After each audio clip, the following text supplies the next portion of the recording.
Hello friends, welcome back to lecture Electric Potential Part 5. Today we are going to discuss some numerical problems based on potential difference, work done, etc. Now, first of all, take a brief review of all these formulae. Number 1,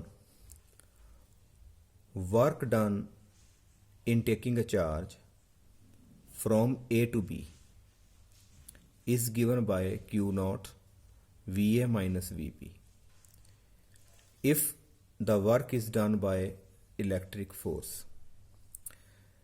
ਜੇ ਤੇ work electric force ਆਪ ਕਰੇਗੀ ਤਾਂ work done A ਤੋਂ B ਤੱਕ ਜਾਣਾ ਹੈ ਤੇ A ਦੇ ਪੋਟੈਂਸ਼ੀਅਲ ਚੋਂ B ਦਾ ਮਾਈਨਸ ਕਰਨਾ ਹੈ। ਇਸ ਚੀਜ਼ ਨੂੰ ਖਾਸ ਤੌਰ ਤੇ ਧਿਆਨ ਰੱਖਿਆ ਜਾਵੇ ਕਿਉਂਕਿ ਵਰਕ ਡਨ ਜਾਂ ਤੇ ਇਲੈਕਟ੍ਰਿਕ ਫੋਰਸ ਕਰਦੀ ਹੈ ਤੇ ਜਾਂ ਵਰਕ ਡਨ ਜਿਹੜੀ ਹੈ ਬਾਏ ਐਕਸਟਰਨਲ ਫੋਰਸ ਹੁੰਦੀ ਹੈ। ਐਕਸਟਰਨਲ ਫੋਰਸ ਜਿਹੜੀ ਹੈ ਇਲੈਕਟ੍ਰਿਕ ਫੋਰਸ ਦੇ ਆਪੋਜਿਟ ਲਗਾਈ ਜਾਂਦੀ ਹੈ। ਜੇ ਤੇ ਵਰਕ ਡਨ ਇਲੈਕਟ੍ਰਿਕ ਫੋਰਸ ਕਰ ਰਹੀ ਹੈ ਤੇ A ਤੋਂ B ਜਾਣਾ ਹੈ ਤੇ A ਦੇ ਪੋਟੈਂਸ਼ੀਅਲ ਚੋਂ ਹੀ B ਦਾ ਮਾਈਨਸ ਕਰਨਾ ਹੈ। ਤੇ ਜੇ ਅਸੀਂ work with the help of external force ਕਰ ਰਹੇ ਹਾਂ ਤੇ ਐਕਸਟਰਨਲ ਫੋਰਸ ਜਿਹੜੀ ਹੈ ਇਲੈਕਟ੍ਰਿਕ ਫੀਲਡ ਦੇ ਆਪੋਜਿਟ ਹੋਣ ਕਰਕੇ ਜੇ A ਤੋਂ B ਜਾਣਾ ਹੈ ਤੇ B ਦੇ ਪੋਟੈਂਸ਼ੀਅਲ ਵਿੱਚੋਂ A ਦਾ ਪੋਟੈਂਸ਼ੀਅਲ ਜਿਹੜਾ ਹੈਗਾ ਉਹ ਮਾਈਨਸ ਕਰਨਾ ਹੈ। ਇਹਨੂੰ ਬੇਟਾ ਧਿਆਨ ਰੱਖਿਆ ਜਾਵੇ ਕਿਉਂਕਿ ਕਈ ਵਾਰੀ ਇਹ ਪ੍ਰੋਬਲਮਸ ਆਉਂਦੀ ਹੈ ਕਿ ਜਦੋਂ ਅਸੀਂ ਆਨਸਰ ਚੈੱਕ ਕਰਦੇ ਹਾਂ ਤੇ ਆਨਸਰ ਦੇ ਵਿੱਚ ਸਾਡੀ ਜਿਹੜੀ ਸਾਈਨ ਦੀ ਗਲਤੀ ਆਉਂਦੀ ਹੈ ਕਿ ਇਹ ਸਾਈਨ ਉਲਟ ਕਿਉਂ ਆ ਰਿਹਾ। ਸਾਨੂੰ ਉੱਥੇ ਧਿਆਨ ਨਾਲ ਦੇਖਣਾ ਹੈ ਕਿ ਜਿਹੜਾ ਕੁਐਸਚਨ ਹੈ ਉਹਦੇ ਵਿੱਚ ਵਰਕ ਕਿਸ ਫੋਰਸ ਨੇ ਕੀਤਾ, ਕਿ ਉਹ ਇਲੈਕਟ੍ਰੀਕਲ ਫੋਰਸ ਨੇ ਕੀਤਾ ਕਿ ਉਹ ਵਰਕ ਜਿਹੜਾ ਹੈ ਐਕਸਟਰਨਲ ਫੋਰਸ ਨੇ ਕੀਤਾ। ਇਹ ਦੋਨੋਂ ਵਰਕ ਦੇ ਮੈਗਨੀਟਿਊਡ ਤੇ ਸੇਮ ਹੋਣਗੇ ਪਰ ਇਹ ਦੋਨੋਂ ਵਰਕ ਦਾ ਜਿਹੜਾ ਸਾਈਨ ਜਿਹੜਾ ਆਪੋਜਿਟ ਆਉਂਦਾ ਹੈ। ਇਸ ਕਰਕੇ ਫਾਰਮੂਲਾ ਨੰਬਰ 3 ਬਣ ਜਾਏਗਾ work done from A to B ਜਿਹੜਾ ਸਾਡੀ ਐਕਸਟਰਨਲ ਫੋਰਸ ਨੇ ਕੰਮ ਕੀਤਾ ਉਹ ਇਕੁਅਲ ਹੋਏਗਾ ਜਿਹੜਾ work done A to B by electrical force. ਪਰ ਇਹ ਵਿੱਚ ਮਾਈਨਸ ਲਗਾਉਣ ਦਾ ਮਤਲਬ ਹੈ ਦੋਨਾਂ ਦੇ ਜਿਹੜੇ ਸਾਈਨ ਆਪੋਜਿਟ ਹੈ, ਉਲਟ ਡਾਇਰੈਕਸ਼ਨ 'ਚ ਕੰਮ ਹੁੰਦਾ ਹੈ। ਨਾਓ ਇਹ ਤੇ ਬੇਟਾ ਵਰਕ ਡਨ ਦਾ ਫਾਰਮੂਲਾ ਸੀ in term of potential difference ਦੇ ਵਿੱਚ। ਇੱਕ ਵਰਕ ਡਨ ਦਾ ਫਾਰਮੂਲਾ ਹੋਰ ਹੈ in term of line integral of electric field from A to B। ਜੇ ਅਸੀਂ A ਤੋਂ B ਗਏ ਹਾਂ ਇਹਦਾ ਮਤਲਬ A ਤੋਂ B ਤੱਕ ਲਾਈਨ ਇੰਟਰੈਕਲ ਕਰ ਲਓ। ਇਹ ਵਰਕ ਡਨ ਵੀ ਇਹਦੇ ਵੀ ਜਿਹੜੇ ਫਾਰਮੂਲੇ ਨੇ ਐਕਸਟਰਨਲ ਤੇ ਇਲੈਕਟ੍ਰੀਕਲ ਫੋਰਸ ਦੇ ਅਕੋਰਡਿੰਗ ਦੋਨੋਂ ਵੱਖਰੇ ਵੱਖਰੇ ਆਉਣਗੇ। ਜੇ ਤੇ ਐਕਸਟਰਨਲ ਫੋਰਸ ਆਪ ਕੰਮ ਕਰਦੀ ਹੈ ਤੇ ਉਹਨੂੰ ਬੋਲਦੇ ਆ negative of the line integral of electric field. If the work done by electrical force then it is just line integral of electric field from A to B। ਜਿਹੜੇ ਫਾਰਮੂਲੇ ਬੇਟਾ ਲੈਕਚਰ 1 2 3 ਚ ਅਸੀਂ ਪੜ੍ਹੇ ਨੇ ਉਹਦੇ ਵਿੱਚ Q ਨੋਟ ਇਹਦੇ ਥੱਲੇ ਹੁੰਦਾ ਸੀ ਕਿ work done in taking A unit positive charge. ਅੱਜ ਉਹਨੂੰ ਮਲਟੀਪਲਾਈ ਉੱਪਰ ਕਰ ਦਿੱਤਾ ਗਿਆ।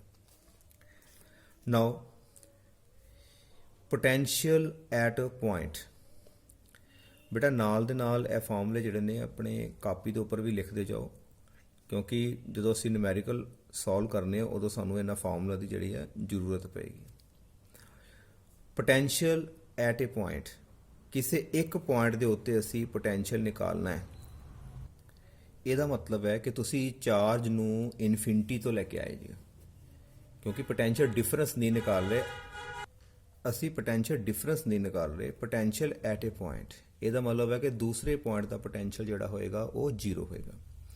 ਪੋਟੈਂਸ਼ੀਅਲ ਕਿਸੇ ਵੀ ਪੁਆਇੰਟ ਦੇ ਉੱਤੇ A ਤੇ B ਤੇ ਉਹਦਾ ਫਾਰਮੂਲਾ ਕੀ ਹੁੰਦਾ ਹੈ 1/4 ਪਾਈ ਐਪਸਾਈਲਨ ਨੋਟ Q/R।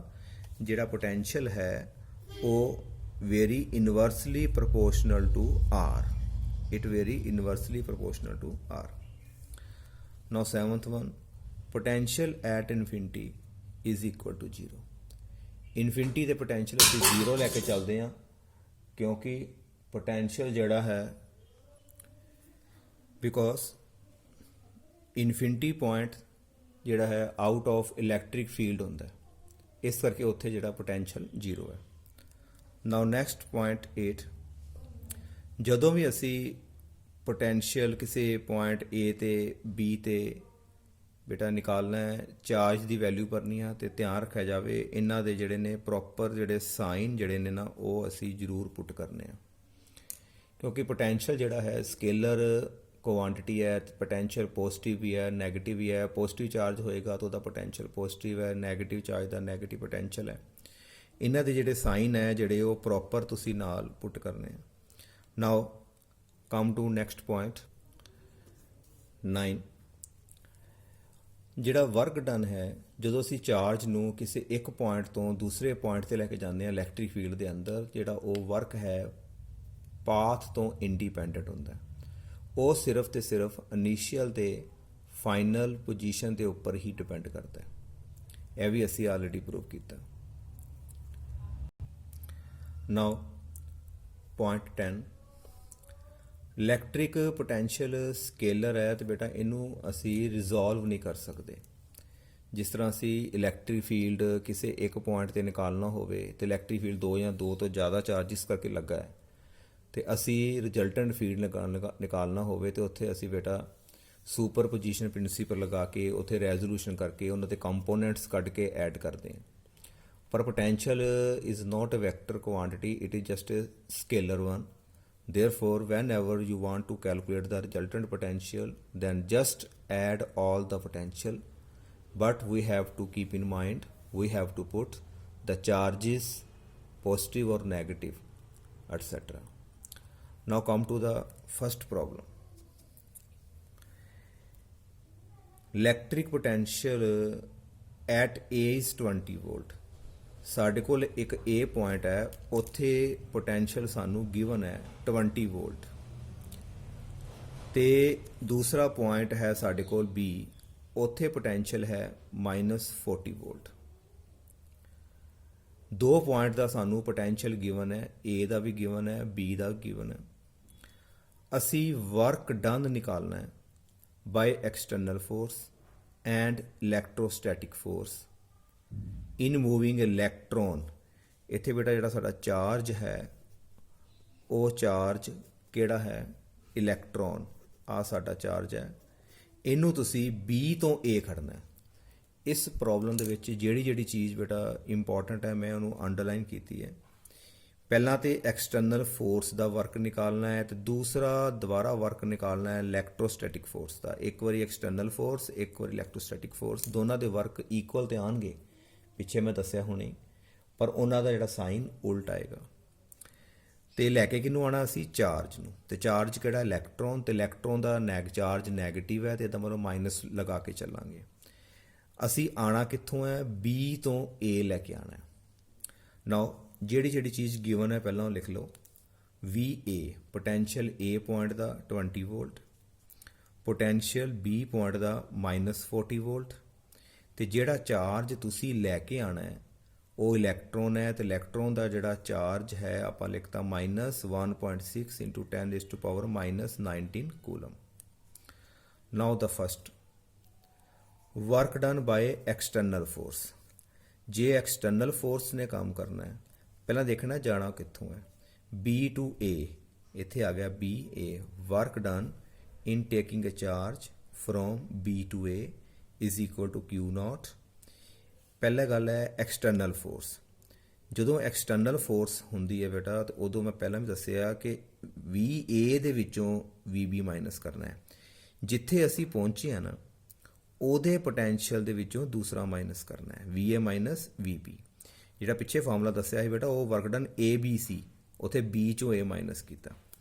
ਨਾ ਬੇਟਾ ਇਹਨਾਂ ਦੀ ਵੈਲਿਊ ਪੁੱਟ ਕਰ ਦਿੱਤੀ। Q0 ਇਹ ਚਾਰਜ ਇਲੈਕਟ੍ਰੋਨ ਦਾ ਪੁੱਟ ਕਰਤਾ, VA ਪੋਟੈਂਸ਼ੀਅਲ 20 ਆ ਗਿਆ, ਆ ਮਾਈਨਸ ਆ ਗਿਆ, ਤੇ BB ਦਾ ਪੋਟੈਂਸ਼ੀਅਲ ਆਲਰੇਡੀ ਮਾਈਨਸ 'ਚ ਹੈ, ਤੇ ਮਾਈਨਸ ਮਾਈਨਸ ਕਿੰਨਾ ਹੋ ਗਿਆ? +40, ਤੇ ਆਪਣਾ ਹੋ ਗਿਆ ਬੇਟਾ 20 60। ਇਹਨੂੰ ਇਹਦੇ ਨਾਲ ਮਲਟੀਪਲਾਈ ਕਰਕੇ ਬੇਟਾ ਸਾਡੇ ਕੋਲ ਜਿਹੜਾ ਹੈ ਉਹ ਵਰਕ ਡਨ ਆ ਗਿਆ। ਇਹ work done by external force ਆਇਆ। ਇੰਨਾ ਹੀ ਜਿਹੜਾ ਵਰਕ ਹੈ ਉਹ ਇਲੈਕਟ੍ਰੀਕਲ ਫੋਰਸ ਕਰੇਗੀ। ਇਹਦਾ ਮਤਲਬ ਇਲੈਕਟ੍ਰੀਕਲ ਫੋਰਸ ਦਾ ਵਰਕ ਇਕੁਅਲ ਹੋਏਗਾ ਜਿਹੜਾ ਐਕਸਟਰਨਲ ਦਾ ਫੋਰਸ ਦਾ, ਬਸ ਜਸਟ ਫਰਕ ਹੋਏਗਾ ਮਾਈਨਸ ਦਾ। ਇਹਦਾ ਮਤਲਬ ਇਹ ਜਿਹੜੀ ਵੈਲਿਊ ਅਸੀਂ ਪੁੱਟ ਕਰ ਦੋ, ਵਰਕ ਡਨ ਬਾਏ ਜਿਹੜਾ ਐਕਸਟਰਨਲ ਫੋਰਸ ਹੈ ਉਹਦੀ ਵੈਲਿਊ ਬੇਟਾ ਅਸੀਂ ਪੁੱਟ ਕਰਤੀ ਮਾਈਨਸ 'ਚ ਆਇਆ ਸੀ, ਮਾਈਨਸ ਮਾਈਨਸ ਪਲੱਸ। ਉਹਦਾ ਵਰਕ ਡਨ ਜੇ ਇੱਕ ਦਾ ਨੈਗੇਟਿਵ ਹੈ ਦੂਜੇ ਦਾ ਕਿਹੜਾ ਆ ਜਾਏਗਾ? ਪੋਜ਼ਿਟਿਵ।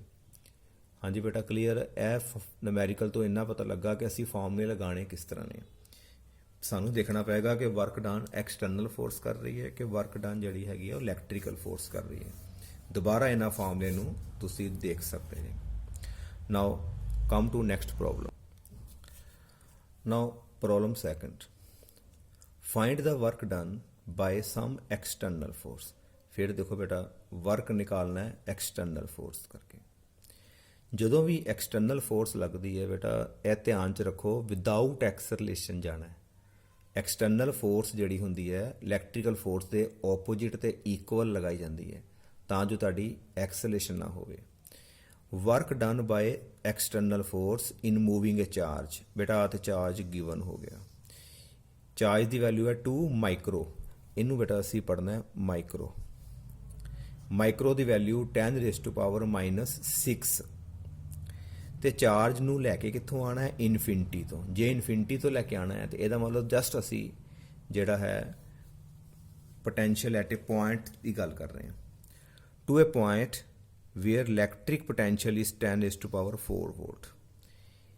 ਇਸ ਚਾਰਜ ਨੂੰ ਇਨਫਿਨਿਟੀ ਤੋਂ ਉਸ ਪੁਆਇੰਟ ਤੇ ਲੈ ਕੇ ਆਉਣਾ ਹੈ ਜਿੱਥੇ ਪੋਟੈਂਸ਼ੀਅਲ 10⁻⁴ ਵੋਲਟ ਗਿਵਨ ਹੈ। ਨਾਓ ਲੈਟ ਸੋਲੂਸ਼ਨ ਦੇਖੋ ਬੇਟਾ, ਗਿਵਨ ਪੁਆਇੰਟ ਇਜ਼ ਬੀ। ਮੰਨ ਲਓ ਵੀ ਜਿਹੜੇ ਅਸੀਂ ਪੁਆਇੰਟ ਤੇ ਚਾਰਜ ਨੂੰ ਲੈ ਕੇ ਆਉਣਾ ਹੈ ਉਹ ਪੁਆਇੰਟ ਨੂੰ ਅਸੀਂ ਬੀ ਮੰਨ ਲਿਆ। ਉੱਥੇ ਪੋਟੈਂਸ਼ੀਅਲ ਸਾਡੇ ਕੋਲ ਗਿਵਨ ਹੈ 10⁻⁴ ਵੋਲਟ। ਹਾਂਜੀ ਬੇਟਾ ਕਲੀਅਰ। ਤੇ ਅਸੀਂ ਚਾਰਜ ਨੂੰ ਲੈ ਕੇ ਕਿੱਥੋਂ ਆਉਣਾ? ਇਨਫਿਨਿਟੀ ਤੋਂ। ਤੇ ਨਿਕਾਲਣਾ ਕੀ ਹੈ? Work done. Now work done in taking a charge from infinity to B, ਕਿਉਂਕਿ ਉਹ ਪੁਆਇੰਟ ਨੂੰ ਬੀ ਮੰਨ ਲਿਆ। Work done in taking a charge from infinity to B is equal to Q0। ਹੁਣ ਆ ਬੇਟਾ ਆਪ ਸੋਚੋ ਕਿ VB ਪਹਿਲਾਂ ਕਿਉਂ ਲਿਖਿਆ ਗਿਆ? ਅਸੀਂ ਪਹੁੰਚੇ ਕਿੱਥੇ ਆ? B ਤੇ ਵਰਕ ਕੌਣ ਕਰ ਰਿਹਾ ਹੈ? External force. ਐਕਸਟਰਨਲ ਫੋਰਸ ਵਾਸਤੇ ਧਿਆਨ 'ਚ ਰੱਖਣਾ ਹੈ ਜਿੱਥੇ ਪਹੁੰਚਦੇ ਆ ਉਹਦੇ ਪੋਟੈਂਸ਼ੀਅਲ 'ਚੋਂ ਦੂਸਰੇ ਦਾ ਪੋਟੈਂਸ਼ੀਅਲ ਮਾਈਨਸ ਕਰਨਾ ਹੈ। VB minus V infinity. ਜਿਵੇਂ AB ਸੀ ਤੇ VB ਮਾਈਨਸ VA ਹੋਏਗਾ। V ਇਨਫਿਨਿਟੀ ਵੀ ਹੈ, VB ਵਿੱਚੋਂ V ਇਨਫਿਨਿਟੀ ਦੀ ਵੈਲਿਊ ਮਾਈਨਸ ਕਰਤੀ। ਇੱਥੇ ਅਸੀਂ ਚਾਰਜ ਦੀ ਵੈਲਿਊ ਪੁੱਟ ਕਰ ਦਿੱਤੀ ਹੈ। VB ਦਾ ਪੋਟੈਂਸ਼ੀਅਲ 10⁻⁴ ਆ ਗਿਆ ਤੇ ਮਾਈਨਸ ਇਨਫਿਨਿਟੀ ਦੇ ਉੱਤੇ ਪੋਟੈਂਸ਼ੀਅਲ ਕਿੰਨਾ ਹੁੰਦਾ? 0, ਕਿਉਂਕਿ ਉਹ ਇਲੈਕਟ੍ਰਿਕ ਫੀਲਡ ਦੇ ਬਾਹਰ ਹੈ। Now it is just equal to 10⁻⁴ multiply by this. Power adds ਕੀਤੀਆਂ ਤੇ ਤੁਹਾਡੇ ਕੋਲ ਰਹਿ ਜਾਏਗਾ -6 ਵਿੱਚੋਂ 4 ਗਏ ਤੇ -2। ਇੰਨਾ ਵਰਕ ਤੁਹਾਨੂੰ ਕਰਨਾ ਪਏਗਾ ਜੇਕਰ ਅਸੀਂ ਚਾਰਜ ਨੂੰ ਇਨਫਿਨਿਟੀ ਤੋਂ ਕਿਸੇ ਇੱਕ ਪੁਆਇੰਟ ਤੇ ਲੈ ਕੇ ਆਉਂਦੇ। ਨਾਓ ਨੈਕਸਟ ਪ੍ਰੋਬਲਮ ਨੰਬਰ 3। ਬੇਟਾ ਇਸ ਪ੍ਰੋਬਲਮ ਦੇ ਵਿੱਚ ਇੱਕ ਆ ਡਾਇਗਰਾਮ ਦੇਖੋ। ਇੱਥੇ ਤੁਸੀਂ ਦੇਖ ਰਹੇ ਜੇ ਇਲੈਕਟ੍ਰਿਕ ਫੀਲਡ ਜਿਹੜਾ ਹੈ ਯੂਨੀਫਾਰਮ ਲੱਗਾ ਹੋਇਆ ਲੌਂਗ ਦਿਸ ਸਾਈਡ। ਇਸ ਇਲੈਕਟ੍ਰਿਕ ਫੀਲਡ ਦੇ ਅੰਦਰ ਤੁਹਾਡੇ ਕੋਲ 3 ਪੁਆਇੰਟਸ ਨੇ A, B ਤੇ C।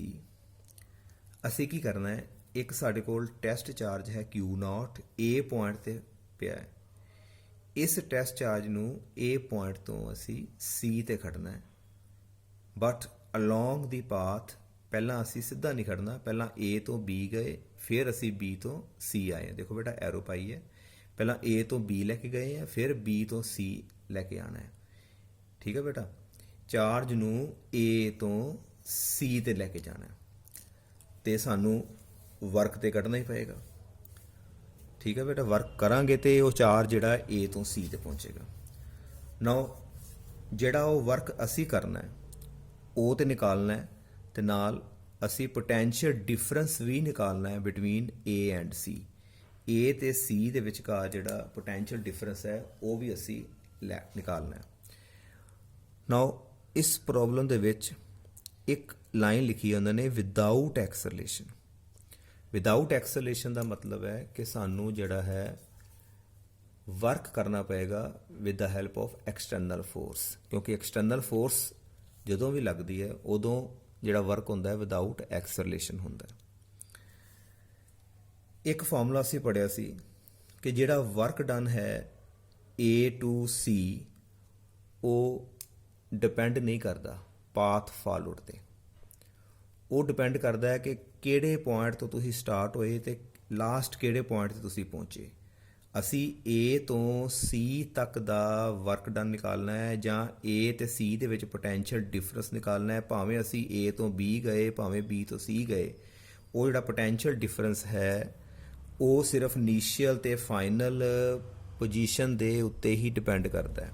Because line diagram of electric field is independent to the nature of path followed but depend upon initial and final position.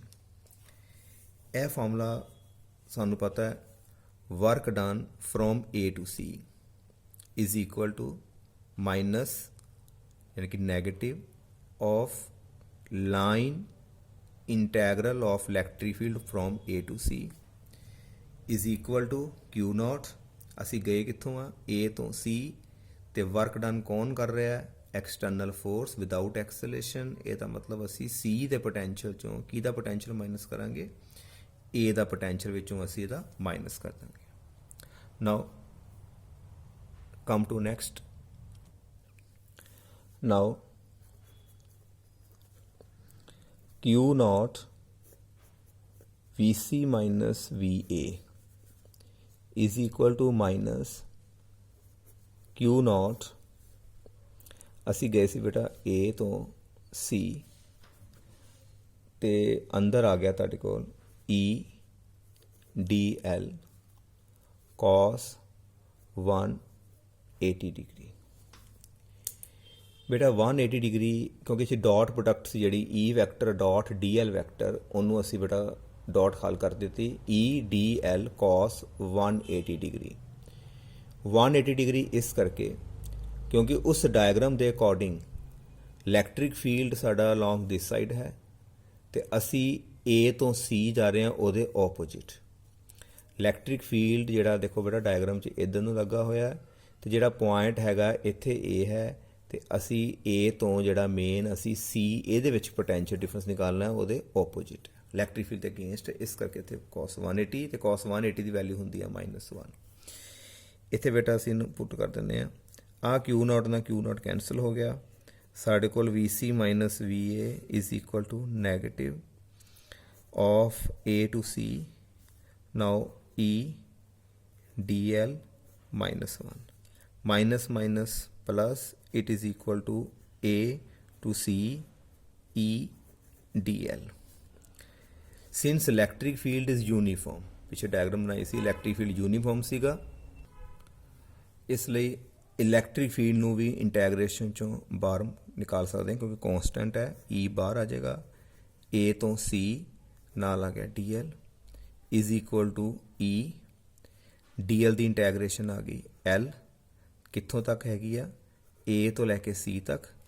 ਤੇ ਡਾਇਗਰਾਮ 'ਚ ਦੇਖਦੇ ਹਾਂ ਕਿ A ਤੋਂ ਲੈ ਕੇ C ਤੱਕ ਉਹ ਡਿਸਟੈਂਸ ਹੈ ਕਿੰਨਾ? ਉਹ ਦਿੱਤਾ ਤੁਹਾਨੂੰ D। ਮੈਂ ਇੱਕ ਵਾਰ ਤੁਹਾਨੂੰ ਫਿਰ ਡਾਇਗਰਾਮ ਦਿਖਾਉਣਾ। ਆਹ ਦੇਖੋ ਬੇਟਾ A ਤੋਂ C ਇਹ ਟੋਟਲ ਜਿਹੜਾ ਡਿਸਟੈਂਸ ਸੀਗਾ ਉਹ D ਦਿੱਤਾ। Electric field along this side and we are going opposite to the electric field. ਇਸ ਕਰਕੇ ਬੇਟਾ ਉੱਥੇ ਅਸੀਂ 180 ਡਿਗਰੀ ਐਂਗਲ ਪੁੱਟ ਕੀਤਾ। Now come to next problem. Now next problem. The electric field in the region is given by। ਬੇਟਾ ਕਿਸੇ reason ਵਿੱਚ ਕਿਸੇ ਸਪੇਸ ਦੇ ਵਿੱਚ ਸਾਨੂੰ ਇਲੈਕਟ੍ਰਿਕ ਫੀਲਡ ਦਿੱਤਾ ਹੋਇਆ ਹੈ। ਉਸ ਇਲੈਕਟ੍ਰਿਕ ਫੀਲਡ ਦੀ ਜਿਹੜੀ ਵੈਲਿਊ ਹੈ E vector is equal to capital A over x cube I cap. I cap का मतलब है कि electric field is directed along x axis. Electric field की वैल्यू जी है x एक्सिस अलोंग जी है डायरैक्ट की गई है। क्वेश्चन है what is the SI unit of A। जोड़ा A विच कॉन्स्टेंट लगा है ਇਹਦਾ असी यूनिट निकालना। ਇਹਦਾ की यूनिट होएगा? x it is a distance क्योंकि गल हो रही है कि इलैक्ट्रिक फील्ड किसी रीजन च लगा है तो इलैक्ट्रिक फील्ड जोड़ा है डिस्टेंस से डिपेंड करता है, वो गिवन है। ए दा असी SI जोड़ा यूनिट निकालना है। ਇਹਦਾ SI यूनिट ਤਾਂ निकल सकता है जे इन्हां दोनों दे असी SI यूनिट विच पुट कर दीए। नाउ इलैक्ट्रिक फील्ड ਉਹਦਾ ਤੇ ਜਿਹੜਾ ਯੂਨਿਟ ਹੁੰਦਾ ਹੈ ਸਾਨੂੰ ਪਤਾ ਹੈ ਕਿ ਨਿਊਟਨ ਪਰ ਕੂਲਮ, ਕਿਉਂਕਿ ਸਾਡਾ ਜਿਹੜਾ ਮੇਨ ਫਾਰਮੂਲਾ ਸੀਗਾ ਫੋਰਸ ਐਕਸਪੀਰੀਅੰਸਡ ਪਰ ਯੂਨਿਟ ਟੈਸਟ ਚਾਰਜ, ਉਹ ਇਲੈਕਟ੍ਰਿਕ ਫੀਲਡ ਹੈ। ਇਹ ਤੁਸੀਂ ਆਲਰੇਡੀ ਪੜ੍ਹਿਆ ਕਿ ਇਲੈਕਟ੍ਰਿਕ ਫੀਲਡ ਦਾ ਜਿਹੜਾ ਫਾਰਮੂਲਾ ਹੈ ਫੋਰਸ ਐਕਸਪੀਰੀਅੰਸਡ ਪਰ ਯੂਨਿਟ ਚਾਰਜ, ਉੱਥੋਂ ਆ ਗਿਆ ਨਿਊਟਨ ਪਰ ਕੂਲਮ। ਤੇ ਐਕਸ ਕਿਊਬ ਨੂੰ ਅਸੀਂ ਇਹਦੇ ਨਾਲ ਮਲਟੀਪਲਾਈ ਕਰ ਦਿੰਦੇ ਹਾਂ, ਇਹ ਤਾਂ ਲੈ ਜਾਂਦੇ ਕਿਉਂਕਿ ਏ ਦਾ ਯੂਨਿਟ ਨਿਕਾਲਣਾ ਹੈ ਤੇ ਅਸੀਂ ਐਕਸ ਕਿਊਬ ਨੂੰ ਇਹਦੇ ਨਾਲ ਕ੍ਰੋਸ ਮਲਟੀਪਲਾਈ ਕਰ ਦਿੰਦੇ ਹਾਂ। ਇਹਦਾ ਯੂਨਿਟ ਆ ਗਿਆ ਮੀਟਰ ਕਿਊਬ, ਇਹ ਯੂਨਿਟ ਆ ਗਿਆ ਆਫ ਏ ਦਾ ਆ ਗਿਆ। ਨਾਓ ਨਿਊਟਨ, ਮੀਟਰ ਕਿਊਬ ਵਿੱਚੋਂ 1 ਮੀਟਰ ਨਾ ਲਗਾ ਲਿਆ ਤੇ ਇੱਥੇ ਰਹਿ ਗਿਆ ਸਾਡੇ ਕੋਲ ਮੀਟਰ ਸਕੁਅਰ ਤੇ ਡਿਵਾਈਡਡ ਬਾਈ ਆ ਗਿਆ ਸਾਡੇ ਕੋਲ ਸੀ ਕੂਲਮ। ਇਹਨੂੰ ਜੇ ਅਸੀਂ ਫਰਦਰ ਹੱਲ ਕਰਦੇ ਹਾਂ ਤੇ ਨਿਊਟਨ ਮੀਟਰ ਜਿਹੜਾ ਹੁੰਦਾ ਹੈ ਸਾਨੂੰ ਪਤਾ ਹੈ force into displacement as joule ਆ ਗਿਆ, joule metre square over coulomb.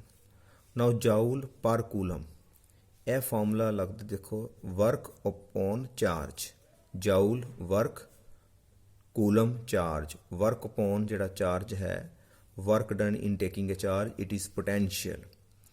ਇਹਦਾ ਮਤਲਬ ਇਹ ਬਣ ਗਿਆ ਬੇਟਾ V, ਨਾਲ ਆ ਗਿਆ ਸਾਡੇ ਕੋਲ ਮੀਟਰ ਸਕੁਅਰ। ਇਹਦਾ ਮਤਲਬ ਜਿਹੜਾ ਯੂਨਿਟ A ਦਾ ਹੈ it is volt meter square, unit of A is volt meter square. Now second part of the question is calculate potential in a region, ਕਿਸੇ ਇੱਕ ਜਗ੍ਹਾ ਤੇ potential ਨਿਕਾਲਣਾ ਹੈ and potential at infinity to be 0 assume ਕੀਤਾ ਹੈ। potential ਜਿਹੜਾ ਹੈ ਇੱਕ ਪੁਆਇੰਟ ਦਾ ਨਿਕਾਲਣਾ, ਅਸੀਂ potential difference ਨਹੀਂ ਨਿਕਾਲਣਾ, potential at a point ਕਿਸੇ ਵੀ ਪੁਆਇੰਟ ਦੇ ਉੱਤੇ potential ਨਿਕਾਲਣਾ ਹੈ, ਪਰ ਚਾਰਜ ਨੂੰ ਕਿੱਥੋਂ ਲੈ ਕੇ ਆਉਣਾ ਹੈ ਇਨਫਿਨਿਟੀ ਤੋਂ, ਜਿੱਥੇ potential ਕਿੰਨਾ ਹੁੰਦਾ ਹੈ 0। ਤੇ ਗੱਲ ਹੋ ਰਹੀ ਹੈ ਇਲੈਕਟ੍ਰਿਕ ਫੀਲਡ ਦੀ, ਇਹਦਾ ਮਤਲਬ ਹੈ ਕਿ ਸਾਨੂੰ ਜਿਹੜਾ ਫਾਰਮੂਲਾ ਲਗਾਉਣਾ ਪਏਗਾ ਕਿਸੇ ਵੀ ਪੁਆਇੰਟ ਦੇ ਉੱਤੇ ਪੋਟੈਂਸ਼ੀਅਲ ਨਿਕਾਲਣਾ ਹੈ। Potential at any point x y z, ਇੱਥੇ ਤਿੰਨੋਂ ਕੋਆਰਡੀਨੇਟ ਕਿਉਂ ਲਿਖੇ, ਬਿਕੋਜ਼ ਇੱਥੇ ਗੱਲ ਹੋ ਰਹੀ ਹੈ ਇਲੈਕਟ੍ਰਿਕ ਫੀਲਡ ਇਨ ਦਾ ਰੀਜਨ। ਹੁਣ ਰੀਜ਼ਨ ਹੈ ਉਹਨਾਂ ਨੇ ਆ ਤੇ ਕਿਹਾ ਨਹੀਂ ਬੇਟਾ ਪੋਟੈਂਸ਼ੀਅਲ ਲੌਂਗ ਐਕਸ ਐਕਸਿਸ ਨਿਕਾਲੋ ਕਿ y ਨਿਕਾਲੋ ਕਿ z, ਅਸੀਂ ਪੋਟੈਂਸ਼ੀਅਲ ਨਿਕਾਲਣਾ ਕਿਸੇ ਪੁਆਇੰਟ ਦੇ, ਉਹਦੇ ਤਿੰਨ ਕੋਆਰਡੀਨੇਟਸ ਨੇ x y ਤੇ z। ਉਹ ਪੋਟੈਂਸ਼ੀਅਲ ਕਿੰਨਾ ਹੋਏਗਾ ਨੈਗੇਟਿਵ, ਕਿਉਂਕਿ ਅਸੀਂ ਇਨਫਿਨਿਟੀ ਤੋਂ ਲੈ ਕੇ ਆ ਰਹੇ ਹਾਂ। ਤੇ ਕਿਹੜੇ ਪੁਆਇੰਟ ਤੇ, ਉਸ ਪੁਆਇੰਟ ਤੇ ਲੈ ਕੇ ਆ ਰਹੇ ਹਾਂ ਜਿਹਦਾ ਜਿਹੜੇ ਕੋਆਰਡੀਨੇਟਸ ਨੇ x y z ਹੈ, ਜਿਹਦੇ ਕੋਆਰਡੀਨੇਟਸ ਕਿੰਨੇ x y z। it is equal to E vector dot dl vector. Potential at a point is defined as negative of the line diagram of electric field from infinity to that point. ਜਦੋਂ potential difference ਹੁੰਦਾ ਹੈ ਉਦੋਂ ਇੱਕ point ਤੋਂ ਦੂਸਰੇ point ਤੇ ਜਦੋਂ potential ਇੱਕ ਪੁਆਇੰਟ ਤੇ ਨਿਕਾਲਣਾ ਹੈ ਤਾਂ ਉਦੋਂ ਅਸੀਂ ਚਾਰਜ ਨੂੰ ਇਨਫਿਨਿਟੀ ਤੋਂ ਲੈ ਕੇ ਆਉਂਦੇ ਹਾਂ, now infinity to that point. Now we substitute the value, this is minus infinity, this is x y z। now E vector ਦੀ ਵੈਲਿਊ ਜਿਹੜੀ ਹੈ a ਓਵਰ x ਕਿਊਬ ਤੇ ਨਾਲ ਆ ਜਾਏਗਾ i ਕੈਪ ਡੋਟਡ ਵਿਦ ਇਹ dl ਹੈ, ਇਹਨੂੰ ਅਸੀਂ 3 ਪਾਰਟਸ ਵਿੱਚ ਰਿਜ਼ੋਲਵ ਕਰ ਦਿੰਦੇ ਹਾਂ, dx i cap plus dy j cap plus dz k cap, ਇਹਦੇ 3 ਪਾਰਟਸ ਕਰਤੇ, ਇਹਨੂੰ ਰਿਜ਼ੋਲਵ ਕਰਤਾ, dx i cap dy j cap plus dz k cap. Now this is a dot product, I dot I it is equal to 1, I dot I ਸਾਡੇ ਕੋਲ ਬੇਟਾ 1, I dot j ਇਹ perpendicular ਨੇ, dot product perpendicular the 0, I dot k ਵੀ 0 ਹੋ ਗਿਆ ਬੇਟਾ। ਆਹ ਦੋ ਟਰਮਸ ਸਾਡੇ ਕੋਲ ਕੈਂਸਲ ਹੋ ਜਾਣਗੀਆਂ, ਸਾਡੇ ਕੋਲ ਸਿਰਫ ਆ ਬਚੇਗੀ and we get minus ਸਾਡੇ ਕੋਲ ਆ ਜਾਏਗਾ infinity to x a upon x cube ਨਾਲ ਸਾਡੇ ਕੋਲ ਆ ਜਾਏਗਾ dx। ਇਹ ਕਿਉਂ ਆਇਆ, ਕਿਉਂਕਿ i dot i it is equal to 1, ਇੱਥੇ ਲਿਖ ਦਿੰਦੇ ਹਾਂ ਅਸੀਂ, because i cap dot i is equal to 1, i dot i is equal to 1। ਤੇ ਦੂਸਰੇ ਜਿਹੜੇ i ਡੋਟ j 0 ਤੇ i ਡੋਟ ਸਾਡਾ k ਹੈ ਉਹ ਵੀ ਇਕੁਅਲ ਟੂ ਕਿੰਨਾ ਆਏਗਾ 0 ਹੈ। ਉੱਪਰ ਬੇਟਾ ਅਸੀਂ ਸਿਰਫ x ਹੀ ਲਿਖਿਆ ਕਿਉਂਕਿ y ਤੇ z ਵਾਲੇ ਜਿਹੜੇ ਕੋਆਰਡੀਨੇਟ ਸੀ ਉਹ ਖਤਮ ਹੋ ਗਏ, ਕੱਲਾ ਸਾਡੇ ਕੋਲ x ਦੇ ਅਕੋਰਡਿੰਗ ਆ ਗਿਆ। Now this is minus infinity, a constant ਹੈ, ਇਹਨੂੰ ਵਿੱਚੋਂ ਬਾਹਰ ਕੱਢਤਾ। x ਕਿਊਬ ਥੱਲੇ ਸੀ, ਇਹਨੂੰ ਉੱਪਰ ਲੈ ਗਏ ਤੇ ਬਣ ਗਿਆ x ਦੀ ਪਾਵਰ -3, ਨਾਲ ਆ ਜਾਏਗਾ ਸਾਡੇ ਕੋਲ dx। ਇਹਨੂੰ ਬੇਟਾ ਇਸ ਸਾਈਡ ਤੇ ਮੈਂ ਹੱਲ ਕਰ ਦਿੰਦਾ। ਨਾउ ਇਕੁਅਲ ਟੂ ਪਾਵਰ ਵਿੱਚ ਬੇਟਾ ਇੱਕ ਪਲੱਸ ਕਰੋ, ਜੋ ਆਏਗਾ ਉਹ ਨੀਚੇ ਲਿਖ ਦੇਣਾ। ਬਾਹਰ ਹੈਗਾ ਸਾਡੇ ਕੋਲ ਮਾਈਨਸ ਤੇ ਉੱਪਰ ਆ ਗਿਆ ਸਾਡੇ ਕੋਲ। ਜਦੋਂ ਪਾਵਰ ਵਿੱਚ ਇੱਕ ਪਲੱਸ ਕਰਦੇ ਆ ਤਾਂ ਸਾਨੂੰ ਬਚਦਾ -2 ਡਿਵਾਈਡਡ ਬਾਈ -2, ਥੱਲੇ ਆ ਗਿਆ ਇਨਫਿਨਿਟੀ ਤੋਂ x is equal to -a। ਆ -2 ਨੂੰ ਵੀ ਅਸੀਂ ਬੇਟਾ ਬਾਹਰ ਨਿਕਾਲ ਲਿਆ, ਮਾਈਨਸ ਮਾਈਨਸ ਕੈਂਸਲ, ਤੇ ਪਾਵਰ ਨੂੰ ਪੋਜ਼ਿਟਿਵ ਕਿਸ ਤਰ੍ਹਾਂ ਕੀਤਾ ਜਾਏਗਾ 1/x²। ਇਨਫਿਨਿਟੀ ਤੋਂ ਆ ਗਿਆ ਸਾਡੇ ਕੋਲ ਬੇਟਾ x। Now minus minus cancel, we get a/2 ਤੇ ਬ੍ਰੈਕਟ ਪਹਿਲਾਂ ਅਸੀਂ ਲਿਮਿਟ ਅਪਰ ਭਰਾਂਗੇ, ਅਪਰ ਆ ਗਈ 1/x² ਮਾਈਨਸ 1/ਇਨਫਿਨਿਟੀ, ਬਾਅਦ ਚ ਲਿਮਿਟ ਇਨਫਿਨਿਟੀ ਭਰ ਦਿੱਤੀ ਲੋਅਰ। 1/ਇਨਫਿਨਿਟੀ ਸਾਡੇ ਕੋਲ 0 ਹੋ ਗਿਆ ਤੇ ਸਾਡੇ ਕੋਲ ਸਿਰਫ ਤੇ ਸਿਰਫ ਆਨਸਰ ਜਿਹਦਾ ਇਹਦਾ ਆਏਗਾ ਬੇਟਾ a divided by 2x²। This is the potential at that point, a/2x²। this is a final expression. Okay, come to next problem. Now the next problem is, consider the situation shown in figure. ਬੇਟਾ ਇੱਕ diagram ਤੁਸੀਂ ਦੇਖ ਰਹੇ ਹੋ। ਅਸੀਂ ਕੀ ਕਰਨਾ ਹੈ, ਇੱਕ ਚਾਰਜ ਨੂੰ P ਪੁਆਇੰਟ ਤੋਂ A ਤੇ ਖੜਿਆ, ਸਾਨੂੰ ਵਰਕ ਕਰਨਾ ਪਿਆ ਮੰਨ ਲਓ WA। ਜਦੋਂ P ਪੁਆਇੰਟ ਤੋਂ B ਤੇ ਖੜਿਆ ਚਾਰਜ ਨੂੰ, ਸਾਨੂੰ ਵਰਕ ਕਰਨਾ ਪੈਂਦਾ ਹੈ WB। ਜਦੋਂ ਚਾਰਜ ਨੂੰ P ਤੋਂ C ਤੇ ਖੜਿਆ ਤੇ ਸਾਨੂੰ ਜਿਹੜਾ ਵਰਕ ਕਰਨਾ ਪੈ ਰਿਹਾ WC। ਹੁਣ ਕੁਐਸਚਨ ਹੈ, ਇਹਨਾਂ ਤਿੰਨਾਂ ਦੇ ਵਿੱਚ ਰਿਲੇਸ਼ਨ ਕੀ ਹੋਏਗਾ ਕਿ ਜਿਹੜਾ ਵਰਕ A ਵਾਲਾ ਜਾਂ ਵਰਕ B ਵਾਲਾ ਜਾਂ C ਵਾਲਾ ਕਿਹੜਾ ਜ਼ਿਆਦਾ ਹੈ, ਕਿ ਇਹ ਤਿੰਨੋਂ ਵਰਕ ਡਨ ਇਕੁਅਲ ਹੋਣਗੇ। ਇਹਦੇ ਬਾਰੇ ਬੇਟਾ ਅਸੀਂ ਡਿਸਕਸ ਕਰਨ ਜਾ ਰਹੇ ਹਾਂ। ਚਾਰਜ ਨੂੰ ਅਸੀਂ ਜਿਹੜਾ ਖੜਿਆ ਇੱਥੇ ਪਿਆ ਸਾਡਾ ਟੈਸਟ ਚਾਰਜ, ਇਹਨੂੰ A ਤੇ ਖੜੀਏ ਜਾਂ ਇਹਨੂੰ B ਤੇ ਖੜੀਏ ਜਾਂ ਇਹਨੂੰ C ਤੇ ਖੜੀਏ, ਤਿੰਨੋਂ ਵਰਕ ਅਸੀਂ ਨਿਕਾਲਣੇ ਆ ਤੇ ਦੇਖਣਾ ਹੈ ਕਿ ਕਿਹੜਾ ਵਰਕ ਜ਼ਿਆਦਾ ਹੈ ਕਿਹੜਾ ਘੱਟ ਹੈ। ਨਾउ when we bring the test charge from P to A, then work done depend upon the potential difference। ਜਿਹੜਾ ਵਰਕ ਡਨ ਹੈ ਉਹ ਡਿਪੈਂਡ ਕਰਦਾ ਹੈ ਕਿ P ਤੇ A ਦੇ ਵਿੱਚ ਪੋਟੈਂਸ਼ੀਅਲ ਦਾ ਕਿੰਨਾ ਫਰਕ ਹੈ, ਕਿਉਂਕਿ ਅਸੀਂ ਫਾਰਮੂਲਾ ਪੜ੍ਹਿਆ P ਤੋਂ A, ਇੱਥੇ ਲਿਖਾਂਗੇ PA, ਇਹਨੂੰ ਉਹਨੇ ਸਿੱਧਾ ਬੇਟਾ A ਲਿਖ ਦਿੱਤਾ।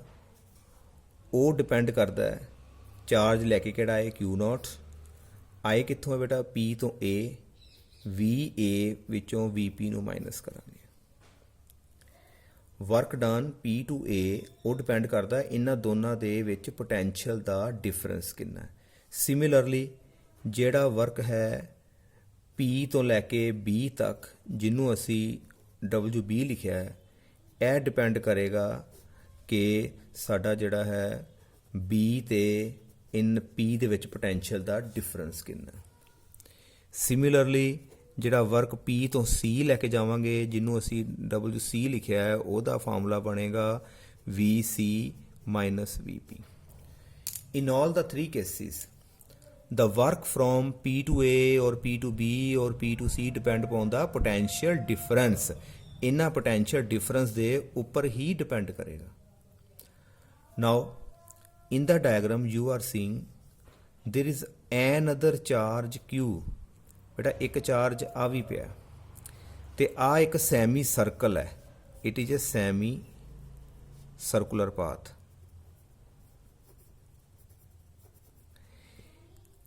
ਇਸ Q ਨੇ C ਤੇ ਵੀ ਪੋਟੈਂਸ਼ੀਅਲ ਪੈਦਾ ਕੀਤਾ ਹੈ, ਇਸ ਕਿਊ ਦਾ ਬੀ ਦੇ ਉੱਪਰ ਵੀ ਪੋਟੈਂਸ਼ੀਅਲ ਹੈ, ਇਸ ਕਿਊ ਦਾ ਏ ਦੇ ਉੱਪਰ ਵੀ ਪੋਟੈਂਸ਼ੀਅਲ ਹੈ।